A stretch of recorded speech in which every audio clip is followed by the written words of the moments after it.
Yo creo que estamos en el tiempo más interesante de la historia de la humanidad, porque estamos a punto de ver, y de hecho ya hemos comenzado a ver, el cumplimiento profético de muchísimas cosas. Entonces, ¿usted cree que la iglesia pasará por parte de la gran tribulación? No le quepa a usted la menor duda. Todo el que quiera vivir piadosamente sufrirá persecución. Lea usted los libros de teología de hace siglos atrás y ningún cristiano oraba o soñaba con no pasar por tribulación. Al contrario, era un honor ser perseguido. El arrebatamiento yo creo que es tan real como la silla en la que estamos sentados, Eliezer. Yo creo que estamos a punto de ver la manifestación del anticristo. Y hay un texto bíblico que a mí sí me ha llamado la atención y lo quiero mencionar, que dice que Satanás sabe que le queda poco tiempo. Pero claro, este versículo se escribió hace 2000 años. Y si hace 2000 años Satanás sabía que le quedaba poco tiempo, ya me contarás a mí ahora. Si tú le preguntas a muchos judíos ortodoxos, hasídicos en Israel, oye, ¿cuánto tiempo falta para que venga el Mesías? El Mesías, desde su punto de vista, te dicen 1 hora. Mañana yo no sé lo que va a pasar.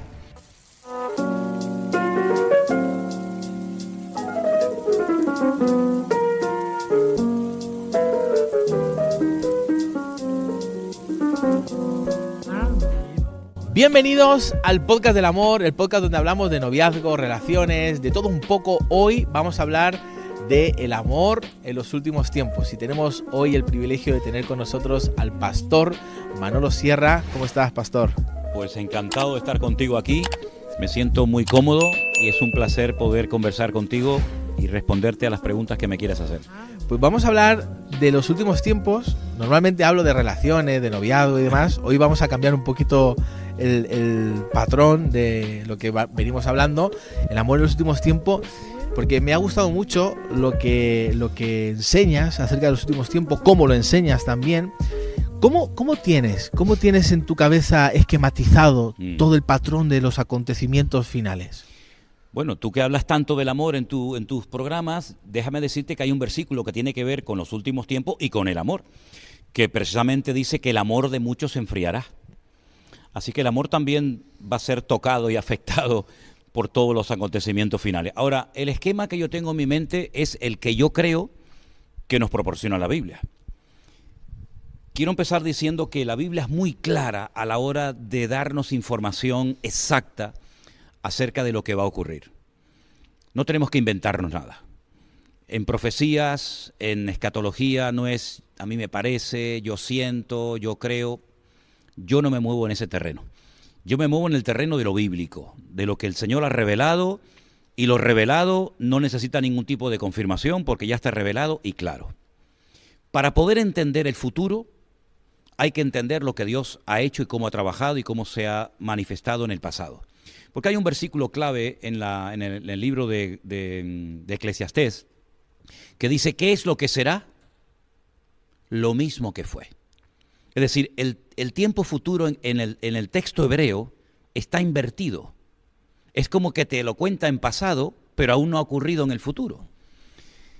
Y de hecho, en el libro del Apocalipsis, que es un libro apasionante, que no es imposible de entender, ni mucho menos, hay una pregunta que se le hace en un momento determinado a Juan, que es el que escribe la carta, el que recibe la revelación de lo que va a ocurrir, y alguien le pregunta, esta multitud con ropas blancas, de todas las naciones, pueblos, tribus y lenguas, que no la puede contar nadie de tan numerosa que es, ¿quiénes son? ¿Y de dónde vienen? Y Juan dice que la respuesta que dio es, no lo sé, no lo sé. Qué curioso que en ese momento Juan no sabía la respuesta y tú y yo sí la sabemos, porque tenemos todo el manual, toda la Biblia escrita, ¿no? Y dice, estos son los que han salido de la gran tribulación y no han manchado sus vidas, sino que se han lavado con la sangre del Cordero, etcétera, etcétera, ¿no? En un lenguaje muy, muy bíblico. Es decir, aún no había sucedido tal acontecimiento y ya lo da por hecho. No, estos son los que ya han salido de la gran tribulación. Entonces, es muy importante conocer cómo Dios ha actuado a lo largo de la historia para ver el desarrollo del plan profético de Dios, que se ha ido revelando poco a poco, hasta nuestros días. Entonces yo entiendo lo siguiente, habían una serie de profecías, más de 150, que tenían que cumplirse, que estaban relacionadas con su primera venida, con lo que la Biblia llama en griego la epifanía, la primera manifestación visible del Mesías. Claro, para que él pudiera venir tuvo que haber un pueblo, una tribu, en fin, una serie de acontecimientos que desembocaron en su nacimiento, tal y como decía el profeta Miqueas, en Belén de Judea. Vale. Nace, desarrolla su ministerio, muere en la cruz, resucita al tercer día, asciende a los cielos, pero es que no se ha acabado todo. Eso es parte de la trama. Ahora queda una segunda parte. Pero entre esa primera manifestación del Mesías y la segunda hay un enorme paréntesis, que algunos lo han llamado el periodo de la gracia, que es en el que nos encontramos ahora mismo, pero en algún momento tendría que producirse todas las señales relacionadas con su segunda venida. Entonces, nosotros podemos saber en qué tiempo nos encontramos por la señal que estamos viendo, porque la señal indica el tiempo y el tiempo indica la señal. Te pongo solamente un ejemplo. Jesús dijo que su generación era perversa y maligna porque siempre estaban demandando señal. Y él dijo, la única señal que verá esta generación será la señal del profeta Jonás. Y se refería a cuando Jonás estuvo 3 días y 3 noches en el vientre de aquel enorme pez y después fue arrojado en tierra, etcétera, etcétera. Esa fue la señal de la época de Jesús, pero no es la nuestra. Las nuestras, las señales que nosotros vamos a ver en los últimos tiempos, están escritas, parte de ellas en los evangelios, en las cartas de Pablo a los tesalonicenses, por supuesto el libro del Apocalipsis y otras porciones. Por lo tanto, lo primero que va a ocurrir en los últimos tiempos es una manifestación brutal de la maldad. La maldad se va a multiplicar, no sabemos por cuánto, pero que se va a multiplicar, y eso es evidente porque lo estamos viendo. Porque Jesús dijo que los últimos tiempos serían como los tiempos de Noé. Luego, para conocer lo que va a suceder en los últimos tiempos, hay que indagar cómo fue la generación de los días de Noé, donde había engendros, donde se mezcló el mundo espiritual con el mundo natural. Si no, de ahí eran los gigantes. No, la palabra gigantes en hebreo no es nefilín, es anak. Se mezclaron seres espirituales con mujeres, una maldad constante y permanente, hasta el punto que Dios dijo, basta, hasta aquí hemos llegado, ¿no? Entonces, si eso se va a volver a repetir, quiere decir que la maldad se va a multiplicar de una forma brutal en los últimos tiempos. La pérdida de valores, todo es relativo, nada es absoluto. Ya lo blanco era negro, lo negro es blanco, lo malo es bueno, como el mundo al revés, que es lo que estamos precisamente viendo hoy en día, ¿no? Esa es una de las grandes señales de los últimos tiempos. Otra gran señal que ya se ha producido fue el retorno del pueblo de Israel en mayo de 1948, ¿verdad? Cuando comenzó, por así decirlo, la cuenta regresiva. Esa profecía durante siglos no se había producido, pero ya es un hecho. Ya hay un país llamado Israel, con su bandera, con su himno, con su población, etcétera, etcétera. La recuperación de la ciudad de Jerusalén, que por más de 2000 años no le perteneció al pueblo de Israel, cuando en junio del 67 se pudo recuperar la perla, ¿no?, que es la ciudad de Jerusalén, la ciudad eterna del pueblo de Israel, y ahí comenzaron una serie de acontecimientos muy interesantes.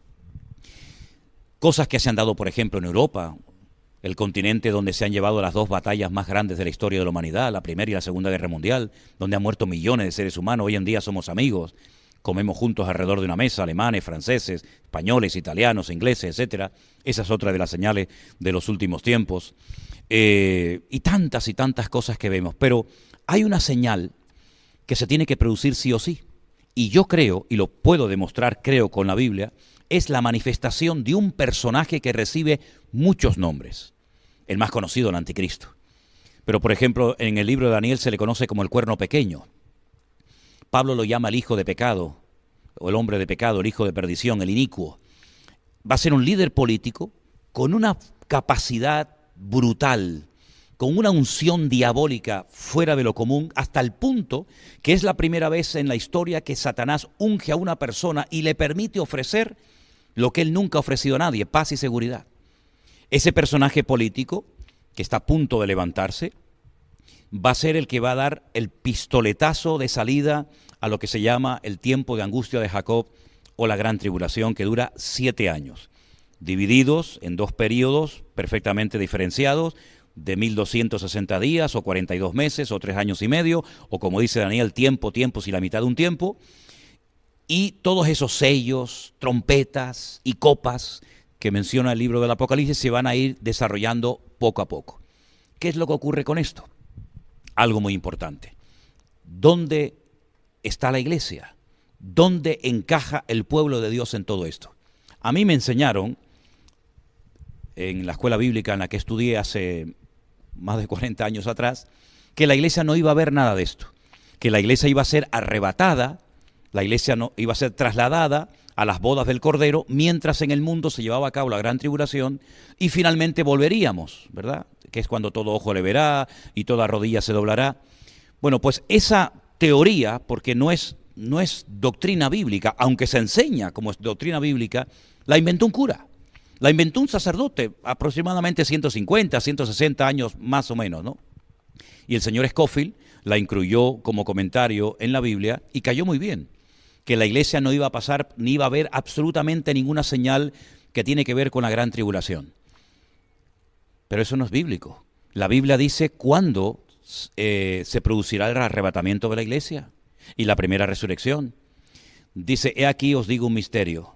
No todos dormiremos, pero todos seremos transformados en un momento y en un abrir y cerrar de ojos. Porque se tocará la trompeta y los muertos en Cristo resucitarán primero, luego nosotros los que vivimos seremos arrebatados para recibir al Señor en el aire y así estaremos siempre con Él. A la final, trompeta. A la final, trompeta. Señores, ¿cuál es la final trompeta? Pues la que cuenta el libro del Apocalipsis, que dice que son 7 toques de trompeta. Lean ustedes en el Apocalipsis qué ocurre cuando se toca la 7ª trompeta y se van a dar cuenta que tiene que ver con el arrebatamiento de la iglesia y con la primera resurrección, porque la Biblia habla de 2 resurrecciones. Y lo viene diciendo ya desde Daniel capítulo 12, que unos resucitan para vida eterna y otros para condenación eterna. Y esa primera resurrección se produce al final de la 7ª trompeta, como dice Pablo, como misterio revelado en 1 Corintios capítulo 15, versos 51, 52. Por lo tanto, yo creo que estamos a punto de ver la manifestación del anticristo. Y yo sé que algunas personas se pueden llevar las manos a la cabeza diciendo, pero si a mí me enseñaron que eso no lo íbamos a ver. Bueno, es que usted tiene que comprobar a la luz de las Sagradas Escrituras si lo que le enseñaron, si su teología coincide con la Biblia o usted quiere que su teología o que la Biblia coincida con su teología. Por consiguiente, yo creo que estamos en el tiempo más interesante de la historia de la humanidad, porque estamos a punto de ver, y de hecho ya hemos comenzado a ver, el cumplimiento profético de muchísimas cosas. Por lo tanto, si se están preguntando algunos, ¿entonces usted cree que la iglesia pasará por parte de la gran tribulación? No le quepa usted la menor duda. Todo el que quiera vivir piadosamente sufrirá persecución. Lea usted los libros de teología de hace siglos atrás y ningún cristiano oraba o soñaba con no pasar por tribulación. Al contrario, era un honor ser perseguido. La iglesia cristiana, el cristianismo, está bañado en sangre. ¿Cuántos hermanos nuestros murieron? Y eran a lo mejor más santos o más espirituales y más consagrados que nosotros. Por consiguiente, no nos tiene que sorprender que nos persigan. Lo que nos tiene que sorprender es que no nos persigan. Lo que nos tiene que sorprender es que no se metan con nosotros.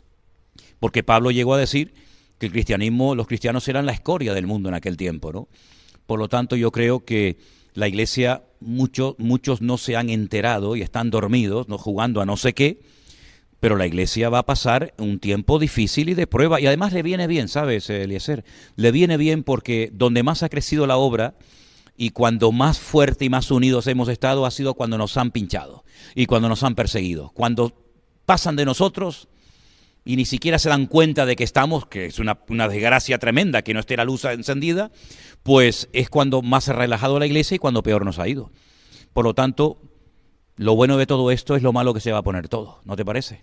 Se va a poner malo y cada vez peor, porque cuando lees Apocalipsis, lo estábamos hablando antes, fuera de cámara, que es como una mujer que se pone de parto, Exacto. que los dolores van en aumento Claro. hasta que nace, ¿no? Y es horrible cuando vas al libro de Apocalipsis y vas viendo todos los acontecimientos que ninguno es bueno en los últimos tiempos. Ninguno. Y además una cosa, Eliezer, si el libro del Apocalipsis no es para nosotros porque no nos va a afectar nada, ¿para qué Dios lo inspiró a Juan para que lo escribiera? Si eso no tiene nada que ver conmigo. En todo caso, que se lo mande a un político de turno, ¿no? Pero no, se lo mandó a la iglesia. Mándalo a las 7 iglesias de Asia Menor para que sepan lo que va a pasar.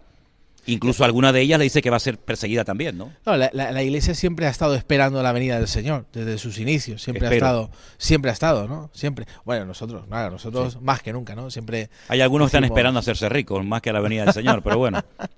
Cuando, por ejemplo, hablamos has mencionado palabras clave cuando hablamos de los últimos tiempos, como por ejemplo anticristo, Sí.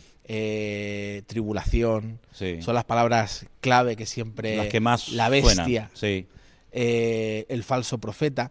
Cuando hablamos de falso profeta y anticristo, ¿quién es el falso profeta? Son dos personajes diferentes. Claro, ¿quién es el falso profeta Exacto. y quién es el anticristo? Mira, eso lo explica perfectamente Apocalipsis capítulo 12 y 13, ¿vale? Esos dos capítulos para mí son claves en ese libro. Para mí esos dos capítulos, si se logran entender, bueno, puedes avanzar y disfrutar mucho en la lectura y en el estudio de esos libros. El falso profeta es un líder, digamos, religioso. Es un falso profeta, es un falso predicador, un falso exponente del Evangelio. Pero no deja de ser un exponente del pseudo-evangelio, ¿no? Y el anticristo es un líder político. Ambos se asocian, aunque después el anticristo se vuelve contra el falso profeta y lo destruye, pero digamos que hacen un tándem, ¿no? Se casan durante un tiempo. Los datos del falso profeta son espectaculares.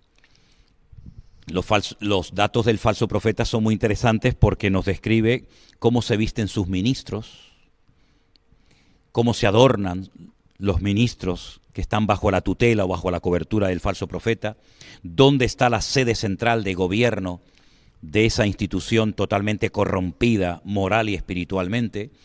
Por lo tanto, desconocer estos datos me parece a mí que es un error grave que muchos creyentes cometen, porque entonces cuando se manifieste este falso profeta o se dé a conocer este anticristo, digamos de una forma natural en cualquier sede mundial, sea la ONU, sea las Naciones Unidas, sea la Unión Europea, pues si la Iglesia no dispone o no tiene estos datos porque no los ha estudiado, ¿cómo va a saber si está llegando un momento crucial en la historia de la humanidad? Nosotros sabremos quién será el anticristo, por ejemplo, claro, porque a lo largo de la historia, por ejemplo, cuando Hitler empezó a hacer el Holocausto y la locura que hizo, todo el mundo en aquella época pensaba que, bueno, Hitler coincidía con muchas cosas que dice la Biblia, que podría ser el anticristo. Sí. Nosotros, y se han dicho tantas personas que no, es que es el anticristo, ¿conoceremos bien 100% este es el anticristo? Bueno, los cristianos que dicen que no van a estar, lógicamente no van a saber quién es, porque dice que se fueron, por lo tanto, ellos no supieron quién era, ¿no? Pero lo que está bien claro es que los datos que nos da la Biblia, tanto en el Antiguo como en el Nuevo Testamento, de cosas que nos demuestran que este es el verdadero anticristo, son tremendos. Por ejemplo, te voy a dar unos cuantos, ¿te parece? Venga. Del amor de las mujeres no hará caso. ¿Cómo se interpreta esto? Bueno, se puede interpretar de varias formas, ¿no? Pero un dato significativo. Del amor de las mujeres no hará caso. Del Dios de sus padres se va a desprender y adorará a Alama Ozin, dice en el arameo, en el texto arameo, Alama Ozin, el Dios de las fortalezas o el Dios de la guerra. Otro dato muy significativo. Otro dato muy interesante. Se levanta contra todo lo que es objeto de culto. Tanto que se sienta en el templo de Dios, haciéndose pasar por Dios. ¿Cuál es el templo de Dios? Y otros muchísimos datos que te da la Biblia acerca de cómo se va a comportar este personaje, las alianzas que hará, las naciones que lo van a apoyar, quién le va a dar toda la capacidad, digamos, para poder gobernar en muchas de las naciones de la tierra, por dónde atacará, cuándo atacará, cómo hablará. Se le describe con 3 animales diferentes. Dice que se menciona león, se menciona leopardo y se menciona al oso. Esas tres animales son mencionados cuando se manifiesta el anticristo. Claro, lógicamente la interpretación de lo que significan, de lo que representan esos animales, la encontramos en el Antiguo Testamento.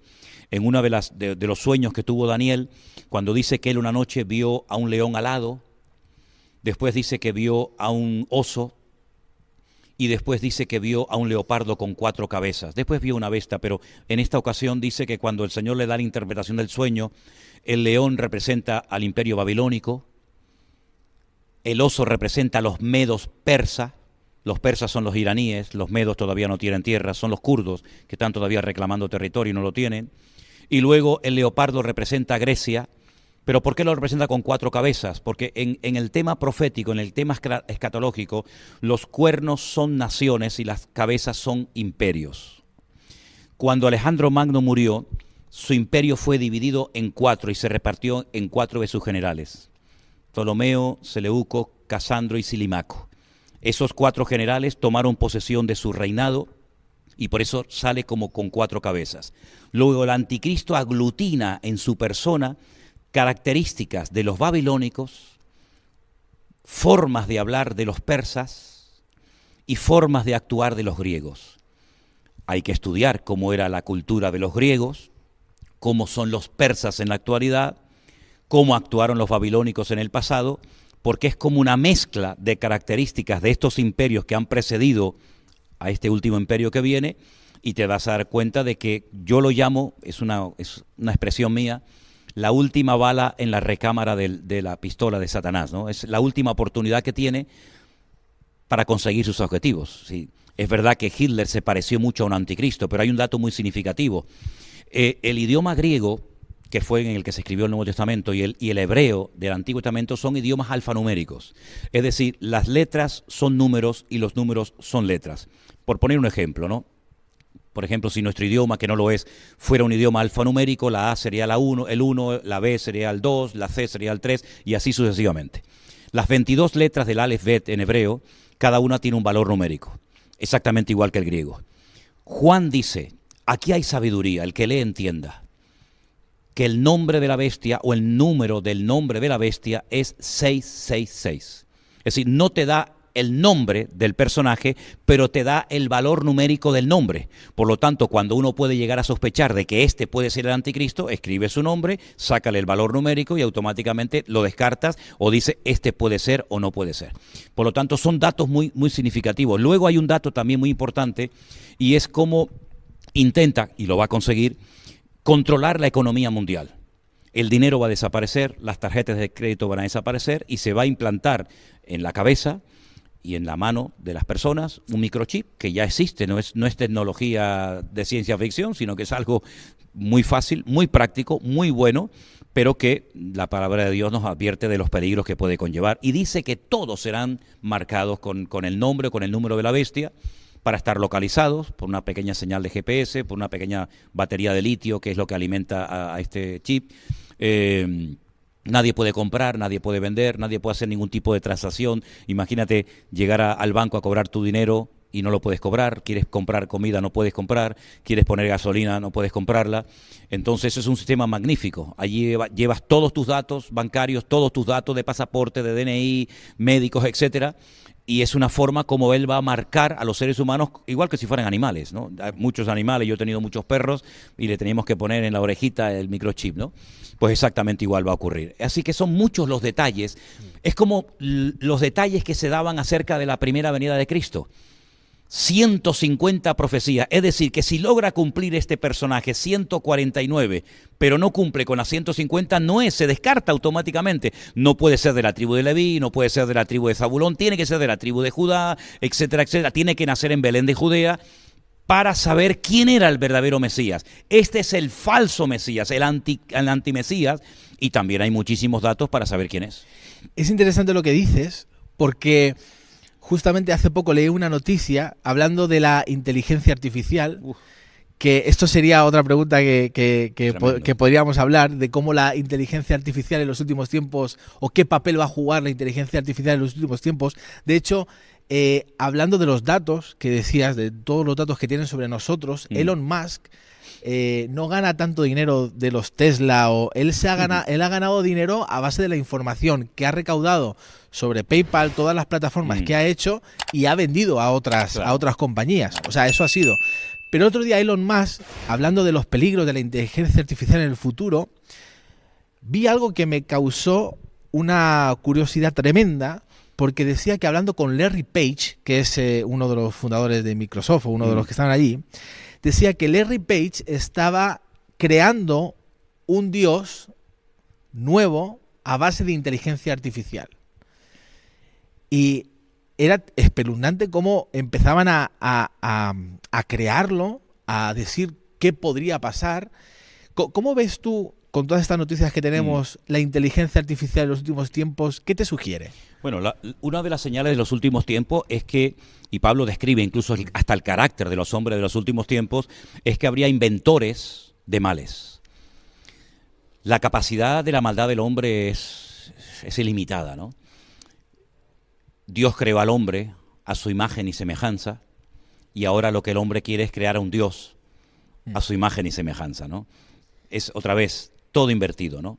Por lo tanto, el Internet, las redes sociales, la inteligencia artificial, claro que va a jugar un papel fundamental en los últimos tiempos. De hecho, cuando en el libro de Apocalipsis dice que el anticristo pone una imagen suya en el templo que habla, bueno, la Biblia nos enseña que las imágenes tienen ojos y no ven, tienen boca y no hablan, tienen oídos y no oyen y pies y no caminan. Pero sin embargo dice que él pone una imagen suya en el templo y habla. Y la gente cuando lo ve, lo adora. Hombre, lo que está bien claro es que no va a poner una estatua como la puso Nabucodonosor en Babilonia, ¿no? Sino que él va a poner probablemente un holograma. Mira, ahora el año que viene se va a dar por primera vez en la historia un matrimonio que nunca se ha dado. Y es una señora que se va a casar con un holograma de esto, ¿no? Un avatar. Sí, una cosa de estas extraña, que haces así, no está, pero está, ¿no? Entonces, el anticristo va a echar mano de toda la tecnología. De hecho, la tecnología no es buena ni mala, es según el uso que le des. El Internet es maravilloso. Mira, gracias a Internet nos están viendo miles de personas, o millones. Pero, hombre, esto lo puedes utilizar para lo bueno o lo puedes utilizar para lo malo. La dinamita no se inventó para matar a la gente, la dinamita se inventó para otras cuestiones, ¿no? Por lo tanto, el enemigo, como dice la Biblia, que los que son del pecado y de la maldad siempre piensan en cosas malas, y los que somos del Espíritu pensamos en las cosas del Espíritu, el diablo siempre está maquinando. Y todo lo que él pueda utilizar para alcanzar sus objetivos, lo va a hacer. Yo siempre he dicho que nosotros vemos la televisión, pero la televisión nos ve a nosotros. Yo siempre he dicho que nosotros cogemos un teléfono, un celular, como llaman algunos, y podemos hablar y tal, sí, pero es que el celular también te está escuchando a ti constante y permanentemente, sabe dónde estás 24 horas al día. Y tú hablas un día de vacaciones en Hawái y al luego momento te salen informe de vacaciones en Hawái. Me ha pasado muchas veces, muchísimas veces. Además lo he hecho a propósito y funciona, sí. Totalmente. Hablemos más de Cristo. Sí. Hablemos más del Señor, prediquemos la palabra a tiempo y fuera de tiempo, a ver qué es lo que pasa. A ver si nos sale más. Claro. Por ejemplo, cuando hablamos también de el rapto, que es otra palabra fundamental cuando hablamos de los últimos tiempos. Sí. ¿Qué sabemos en la Biblia con respecto al rapto o al arrebatamiento? Bueno, hay versículos muy interesantes. Por ejemplo, cuando lo que te citaba antes de 1 Corintios 15, dice, no todos dormiremos, pero todos seremos transformados. Metamorfosis es la palabra que aparece, en un momento y en un abrir y cerrar de ojos. Bueno, yo pienso que ahí hay una referencia clara a este tema, ¿no? Algunos lo relacionan únicamente con la segunda venida. Pero Jesús dijo, por ejemplo, que estarán dos en una cama, uno será tomado y el otro será dejado, dos mujeres estarán muriendo en un molino, el molino casero, no el industrial, el grande, la una será tomada, la otra será dejada. Yo creo que hay muchas referencias en la palabra de Dios de una desaparición masiva de miles, de millones de seres humanos. Y a mí lo que me llama mucho la atención, que incluso hoy en día hay predicadores que dicen que el milenio no existe, que es una forma metafórica de hablar de un periodo corto de reinado de Cristo, que el arrebatamiento no existe, que la segunda venida de Cristo no es así como se ha dicho siempre, sino que es diferente. Sí, a mí me llama mucho la atención que son los mismos creyentes los que ponen en tela de juicio lo que enseña la palabra de Dios, por lo cual millones de hermanos nuestros han dado su vida y han muerto crucificados y quemados en las hogueras por defender esas doctrinas, y ahora resulta que nosotros, los más listos de la historia, cuestionamos lo que otros hermanos nuestros fueron capaces de dar la vida por defenderlo hasta la muerte, ¿no? El arrebatamiento yo creo que es tan real como la silla en la que estamos sentados, Eliezer. Lo que pasa es que es algo tan misterioso. Yo recuerdo en mi época, cuando yo me convertí, era joven, que nos ponían películas en las iglesias sobre el arrebatamiento, ¿no? Y soñábamos, ¿no? Y nos asustábamos cuando mirábamos a un lado y no estaba el hermano y decíamos, nos habremos quedado, ¿no? Parece como que eso se ha ido perdiendo, nos hemos entretenido en otras cosas, y es que el enemigo es un experto en entretener a la iglesia. Porque ya a los inconversos ya los tiene en la saca, ya los tiene en el bolsillo, ya son de él. Pero entretiene a los jóvenes, entretiene a los creyentes con otras historias, con otras metas, con otros objetivos, y nos olvidamos de que esta es una de las cosas más maravillosas del mundo, ser arrebatados en vida. Yo siempre prediqué durante toda mi vida que yo no iba a morir. Era mi anhelo, ¿no? No sé, no lo puedo decir a ciencia cierta, pero yo no voy a morir, yo voy a ser arrebatado con el Señor. Pero decir esto hoy en día en ciertos ambientes, decir, este tío está loco, ¿cómo que no va a morir? Eso del rapto no existe. Yo digo, ¿pero qué es lo que ha pasado? ¿Qué es lo que ha pasado de un tiempo a esta parte? Bueno, Dios lo sabe, ¿no? Sí, totalmente. Cuando hablamos, se me ha traspapelado una cosa que tenía para decirte, cuando dice todo ojo le verá, Sí. cuando Él venga. Eso es en su segunda venida. En su segunda Eso venida. es en su segunda venida. Ahí, por ejemplo, muchas personas cuando empezamos a tener teléfono móvil y demás, decimos, ahora cobra sentido porque todo el mundo con la pantalla en un directo, por ejemplo, en cualquier plataforma digital, tú puedes ver qué está pasando. ¿Y el que no tiene teléfono? ¿No lo veo o qué? Claro, por eso te digo, este acontecimiento para ti, ¿cómo se va a dar? Mira, ¿sabes lo que pasa? Que nosotros no podemos interpretar la Biblia con los parámetros del siglo XXI.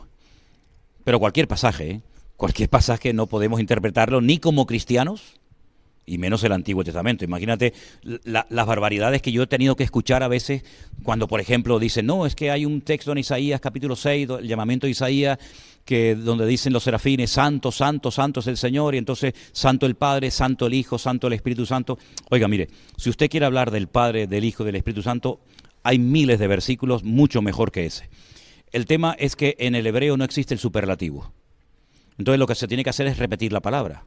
Por ejemplo, en nuestra Biblia tenemos un versículo que dice, tú guardarás en completa paz aquel cuyo pensamiento en ti persevera por cuanto en ti ha confiado. Oiga, ¿la paz es completa o no es completa? Si es de Cristo es completa. ¿Por qué dicen paz completa? Es que en el hebreo no dice así. En hebreo dice shalom, shalom, paz, paz. Porque no existe superlativo, entonces hay que repetir la palabra, ¿verdad? Por lo tanto, cuando queremos interpretar un pasaje de la Biblia, sea cual sea, hay que ponernos en el lugar del que lo escribió, en el momento histórico, ver si eso es un hebraísmo, si es una profecía, si es una metáfora. Por lo tanto, cuando vamos a la palabra de Dios y decimos que todo ojo le verá, ¿por qué necesariamente tenemos que decir, no, será por la televisión, será porque hay satélites, será por...? Bueno, eso es lo que nosotros interpretamos. Pero, por ejemplo, ¿cómo interpretamos lo mismo que va a ocurrir ese día? Que cuando Él venga no será de día ni de noche. ¿Cómo que no va a ser? No, ni de día ni de noche. Es un día que solamente conoce el Señor. No nos cabe en la cabeza. Él dijo, si os he hablado en términos terrenales y no me entendéis, si os hablara en una dimensión espiritual más elevada, no me entenderíais. ¿Cómo es posible que el primer día de la creación Él dijo, sea la luz, y fue la luz, y hasta el cuarto día no creó el sol? Entonces, ¿cuál era la luz? Primer día, segundo día, tercer día, había luz, pero no había sol, ni luna. No lo entiendo. Claro, no lo entiendes porque tú lo interpretas desde lo que tú conoces, pero es que hay que ponerse al otro lado. Por lo tanto, el de todo ojo lo verá. Yo no sé si va a ser por el teléfono. Bueno, y el que vive en la selva no verá que Cristo vino. Y el que no tiene teléfono, o el que está en un submarino, no se enteró que Jesús vino. Yo creo que será algo tan espectacular que no hay forma de poder interpretar con la tecnología y con el conocimiento que tenemos actualmente cómo será el acontecimiento más grandioso de toda la historia de la humanidad que llevamos miles de años esperando cuando Él venga en las nubes, y será algo realmente increíble. Claro, lógicamente los que no creen en el Señor ni leen su palabra dirán que estamos locos, ¿no? Pero bendita la cura, porque esta es la bendita esperanza de la Iglesia. En el momento en el que nosotros no vivamos con la expectativa de que mañana me voy con el Señor, ¿a qué nos estamos dedicando? Yo predico y vivo hoy como si fuera el último día de mi vida, porque hace años me dijeron que me quedaba poco de tiempo de vida y mi vida cambió completamente, y entonces me doy cuenta de que ya no podemos hacer planes a tan largo plazo. A mí esa gente dice, no, yo tengo la agenda llena para los próximos 5 o 6 años. A mí me dan miedo, yo digo, como si fueras dueño de tu vida, ¿no? Si ahora salimos de aquí, sabe Dios si esta es la última entrevista o el último programa que hacemos en la vida, ¿no? Por lo tanto, ese día va a ser maravilloso y yo estoy esperando que llegue. Vivo con ese sueño y con esa ilusión. Totalmente. Me encanta escucharte porque me apasiona. Mira, es que esto es una maravilla, Eliezer. Esto es lo más bonito del mundo. Es lo más bonito. Yo me acuerdo cuando era pequeño, mi abuela siempre me hablaba de Gog y Magog. Oh, sí, claro. De Rusia y China. Ese. Siempre. Uy, ¿qué capítulos has tocado? Madre mía. Siempre. Y me hablaba. ¿Te das cuenta? ¿Qué papel tiene? Y siempre que había una noticia de Rusia o de China, sí. ahí saltaba la abuela siempre, tocaba el texto. ¿Tu abuela te hablaba de eso? Siempre. Pregúntale a los chavales hoy en día por Gog y Magog. Muchos dicen, ¿de quién? ¿Te das cuenta de lo que hablaban nuestros antepasados? Totalmente. ¿Te das cuenta de lo que hablaban? Siempre hablaban de la venida del Señor. Claro. Siempre. Nos prepararon para eso. Y no estamos preparando a esta generación para la venida del Señor. Claro que no. Por eso quería hablar de ese tema también, entre otras Hombre, cosas, por ¿no? Dios. Pero, Gog y Magog, ¿qué papel tiene Rusia y China en Uf. medio de la venida del Mira, Señor? en esos capítulos que tú has mencionado, ya desde el 36 de Ezequiel es espectacular, porque ahí nos habla del Valle de los Huesos Secos. El Valle de los Huesos Secos es el cementerio, uno de los cementerios más antiguos del mundo, que está en el Monte de los Olivos, donde los judíos entierran a sus muertos, los que pueden, porque ser enterrado ahí vale muchísimo dinero, porque ellos creen que como el Mesías viene de la parte del Monte de los Olivos, pues serán los primeros en resucitar. Cuando el profeta Ezequiel estaba en el cautiverio en Babilonia, el Señor le mostró que ese valle de los huesos secos resucitaría. Y dice, háblales, profetízales, para que entre el Espíritu en ellos. Y es como una visión profética de la restauración nacional y espiritual de Eretz Israel. Yo siempre digo Eretz, tierra de Israel, y no Mediná Israel, que es el Estado de Israel, porque son dos cosas diferentes, ¿no? Para diferenciar una cosa de otra. A partir de ese capítulo en adelante, vemos que Israel, una vez que es restaurado, que ya ha sido restaurado, por lo menos a nivel nacional, mayo del 48, todavía espiritualmente no, todo se va a ir dando de una forma espectacular. Gog, Magog, Mesed y Tubal son lugares y personajes que se mencionan en los capítulos de Ezequiel, y dice que atacará a Israel entrando por el norte, es decir, por los famosos altos del Golán, que Israel conquistó en el año 67, pero que por ahí entrará una multitud de millones de personas con el objetivo de destruir al pueblo de Israel y con el objetivo de conquistar la ciudad de Jerusalén, que es, como dicen los judíos, el ombligo del mundo, el lugar de donde Dios creó la tierra, ¿no? Por lo tanto, China y Rusia un papel fundamental. Rusia va a atacar a Israel. Rusia ya está en el norte, ya está en Siria. Rusia está como loco por atacar a Israel. ¿Por qué no ha atacado? Porque Dios no se lo ha permitido. Pero que lo va a atacar no te quepa la menor duda. ¿Por qué tiene tantas ganas de atacar a Israel? Porque esto es hay que entender todo esto desde un trasfondo espiritual. Por eso cuando uno ve las noticias, cuando uno ve la televisión, todos hablan de lo que hay que hacer, de lo que no hay que hacer, el Estado palestino, que los judíos son buenos, que los otros son malos, pero nadie habla del trasfondo espiritual de todo. Aquí hay un trasfondo espiritual. Y ese trasfondo espiritual, ¿cuál es? Es el mal contra el bien.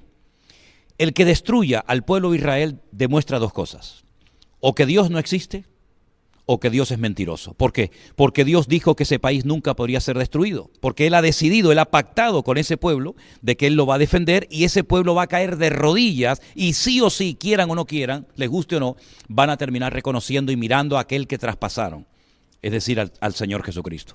Por lo tanto, es un conflicto espiritual. Es el reino de las tinieblas contra el reino de luz. Date cuenta que Israel es el único país de Medio Oriente que tiene otro Dios diferente a los jordanos, a los egipcios, a los iraníes, a los libaneses. Entonces es un país que es una piedra en el zapato. Y aparte de eso, no nos olvidemos de que para el Islam es un insulto. ¿Cómo no podemos con un país tan pequeño que representa el 0,2% de la población mundial? Y es un país que no tiene más de 300 kilómetros de largo. ¿Cómo es posible que no podamos destruir a este pueblo después de 7 guerras? Y ahora, otra vez que están en guerra. Bueno, es que Dios está protegiendo a ese pueblo. Dice que Él no se dormirá. El que guarda a Israel no se dormirá, ¿no? Por lo tanto, hay un odio, no solamente contra Israel, sino contra el Dios de Israel. Porque es el espíritu de Amalek, el que se levantó contra el trono de Dios. Y tendréis conflicto, guerra, de generación en generación. Amalek murió, pero el espíritu de Amalek sigue vivo. Lo tomó Hitler, lo tomarán los enemigos de los últimos tiempos, y el objetivo no es destruir solo al pueblo de Israel. El objetivo es borrar a Dios de la faz de la tierra. Y ya me contarás a mí si alguien puede borrar a Dios de la faz de la tierra. Es una guerra inútil, pero lo siguen intentando. Y cada vez que lo intentan, no solamente pierden, sino que además se demuestra que el Dios que controla la historia es el Dios de Abraham, de Isaac y de Jacob, y no hay otro Dios fuera de él. ¿Crees que esta generación va a experimentar todo lo que estamos hablando acerca de la segunda venida del Señor? ¿Crees que verá? Muchas cosas sí. Si analizamos cronológicamente el libro del Apocalipsis, yo creo, y es mi opinión personal, claro, me llevaría mucho tiempo demostrar contextos bíblicos y todo esto, que yo creo que la iglesia pasará la primera parte de la gran tribulación, los primeros 3 años y medio. y todo lo que la Biblia relata que va a pasar en esos 3 años y medio, lógicamente lo veremos. Que Dios nos protegerá, que Dios nos cuidará, siempre lo ha hecho. El Señor siempre marca una diferencia entre los que son y los que no son, entre la luz y las tinieblas. Sellos, que son 7, y trompetas, que son 7 en el Apocalipsis, yo creo que la Iglesia las va a experimentar. Ya la segunda parte es otro tema. No hablo tanto de la Iglesia, que sí, pero nosotros, ¿está tan cerca como para nosotros poder vivirlo? Yo le preguntaba eso el otro día al Señor, Eliezer, te lo confieso con el corazón en la mano. O con la mano en el corazón, mejor con la mano en el corazón, ¿no? Si no estaría muerto. ¿Hasta cuándo me vas a permitir ver, Señor? Porque por una parte yo digo, wow, llevo 40 años predicando de esto y ahora lo puedo ver. Como cuando yo digo a la gente que viene conmigo a Israel, aquí veis la Biblia, en Europa la leemos, aquí la vemos, ¿no? ¿Hasta dónde me vas a permitir ver?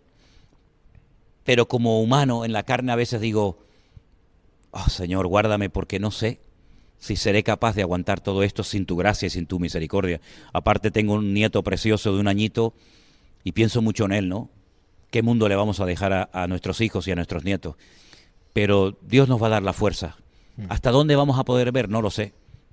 Pero la verdad que el horizonte, humanamente hablando, crea mucha preocupación. Sí, porque desde el 2020, no sé si es una sensación solamente mía, desde el año 2020, cuando empezó la pandemia, yo personalmente he visto una aceleración de los tiempos, el Señor me habló de esto, Claro.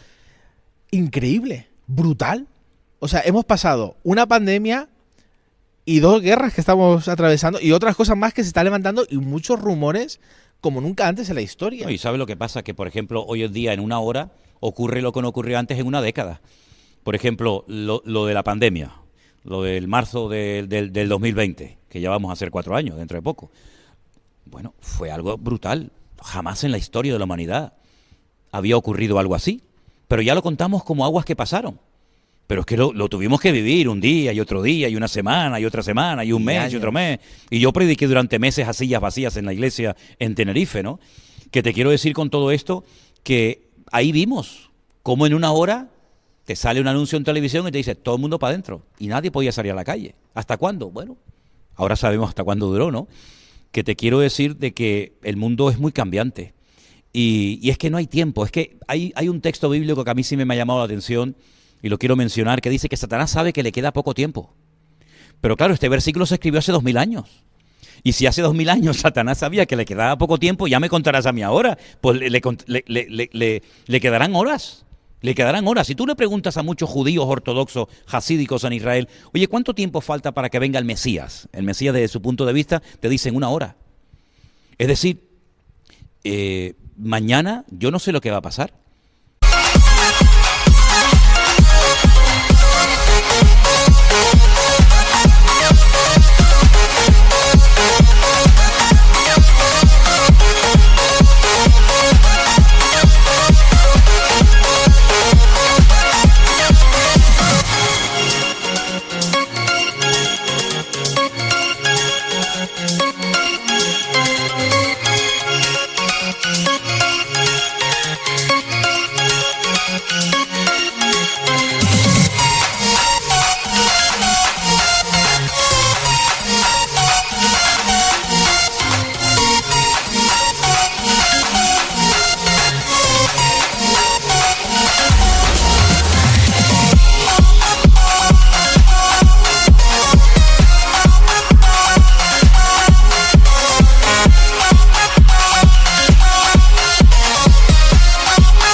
Pero tantas bombas atómicas, ¿tú crees que nunca nadie las va a utilizar?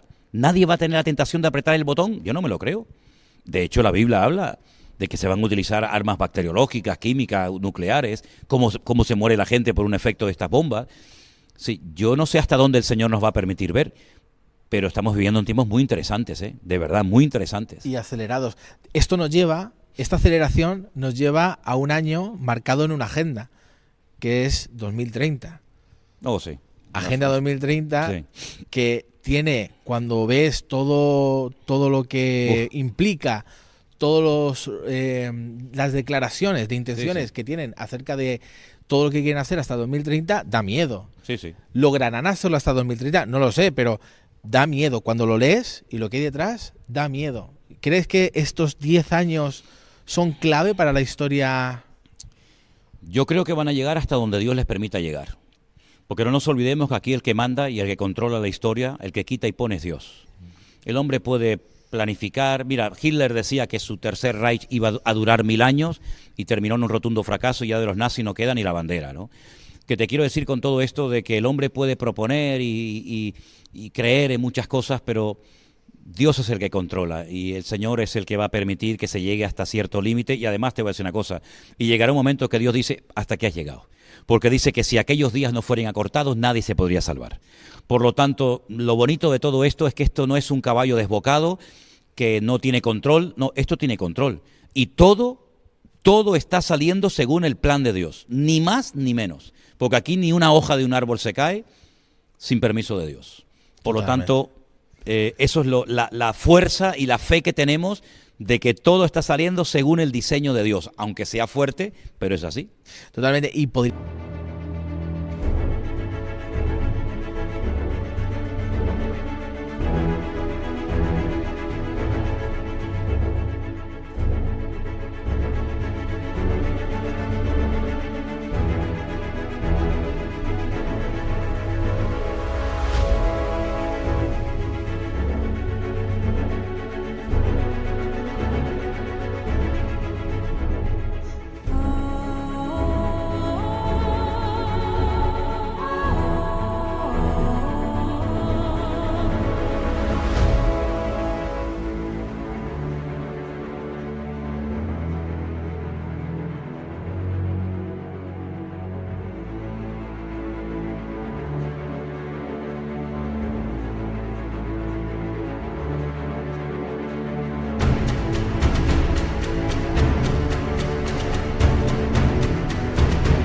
vamos a hablar tanto de tantas cosas. Seguro. Yo quiero cerrar este podcast, está súper interesante, pero tenemos que ir acabando ya, en una pregunta que se sale del tema, pero no de lo que yo suelo hablar en los podcasts.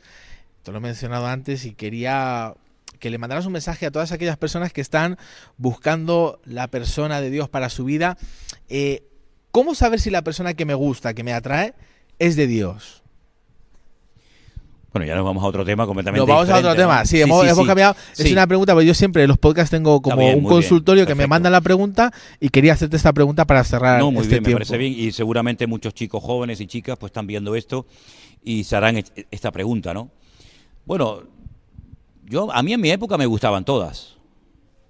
¿Qué quieres que te diga? Y que a un chico le gusten las chicas, pues qué bueno, ¿no? Qué bueno que le gusten las chicas, y no sea, en fin, y que a las chicas les gusten los chicos. Ahora, eso no significa de que esto es como cuando yo jugaba de pequeño, Tim Marín de Openhue, Cucaramácara, Titirifue, ¿no? Esta o aquella, ¿no? Dios tiene un propósito para nuestras vidas. Dios tiene la persona perfecta para tu vida. Seas chico o chica, Dios tiene la persona perfecta para tu vida. Recuerda lo que le pasó a Adán. Adán se sentía solo y Dios le buscó su compañera. Lo metió en un profundo sueño para que no opinara, ni dijera así o asado, sino tú cállate que yo sé lo que te conviene y lo que no te conviene. Y el Señor le dijo, esta es tu compañera idónea, ¿no? Lo bonito de todo esto es que Dios se encarga de todos los detalles de nuestra vida. Si a ti te gusta ese chico, te atrae esa persona, ora al Señor, ora a Dios. Me dicen algunos, ¿se pueden poner pruebas? Sí, ¿por qué no? Yo solamente te voy a decir una cosa, lo que Dios tiene para tu vida, si tú quieres hacer la voluntad de Dios, nadie te lo va a quitar. No tienes que competir, no tienes que pelearte con nadie, porque lo que Dios tiene para tu vida, nadie te lo va a quitar. No pierdas el tiempo enamorándote, dándole lugar a emociones y a sentimientos que después te pueden hacer mucho daño, tanto a ti como a otras personas, ¿verdad? Aprende a esperar en el Señor, porque no solamente es que te guste. Generalmente lo que te atrae, lo que te llama la atención es lo que vemos, lógicamente.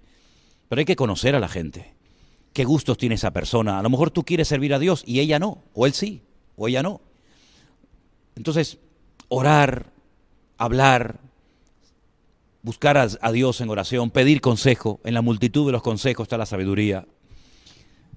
No experimentes, en esto no se pueden, yo la verdad te lo digo, en esto no se pueden hacer experimentos. ¿Por qué? Porque el Señor sabe lo que te conviene y lo que no te conviene. ¿Dónde está esa persona? Aunque no lo veas aquí, mira, mi noviazgo duró 7 meses por carta y por teléfono. Yo vi a mi mujer 20 días físicamente antes de casarme. Ella vivía en Galicia, yo estaba en el ejército, en Andalucía, no existía WhatsApp, no había Facebook, no había teléfonos, y yo estuve 7 o 9 meses simplemente por carta y por teléfono y nos vimos físicamente 21 días antes de nuestro matrimonio. Ya hemos cumplido más de 40 años de matrimonio. Por lo tanto, lo que es imposible para el hombre es posible para Dios. Es una necesidad, es un deseo, es un anhelo, casarte, formar una familia, tener hijos, bendito sea Dios. Pero es que ese anhelo no nace de tu corazón. Ese anhelo es un anhelo bíblico, te lo pone el Señor en tu vida. Por lo tanto, ora al Señor, espera en el Señor, pide consejo y no corras, que el Señor tiene lo mejor para tu vida. Y más vale esperar que por correr, hacer las cosas mal y después llorar.